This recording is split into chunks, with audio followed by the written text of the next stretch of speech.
मगाशी मुलांनी सांगितल्यानुसार मग ते फेसबुक असतील, इंस्टाग्राम असतील, व्हॉट्सॲप मेसेजेस असतील, चॅट्स असतील, आपण तिथे एवढं गुंतून जातो, जसा ओपन केला तसा तो तुम्हाला समजून येतो आणि मग ते बघितल्याशिवाय आपल्याला चैन पडत नाही, चैनच पडत नाही, सोडावं होत नाही. हे नसेल तरी चालेल, पण हा इडियट बॉक्स आपल्या सुट्टीला असायलाच पाहिजे.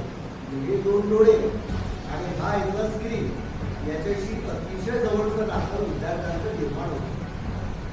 त्याच्यानंतर मी एज ग्रुप 62+ आहे, त्याच्यामुळे मी त्याच्यातला नाही आहे. म्हणजे 8 दिवस व्हॉट्सअपचे फेसबुकचे मेसेजेस कमेंट्स बघत होते. मला माझे मित्र नातेवाईक अक्षरशः शिव्या घालतात, अक्षरशः शिव्या घालतात आणि त्याने फसवून. पण आता तुम्ही फसवत नाही, कारण तुमचं वय तरुणाई आहे ना, यंग ब्लड आहे.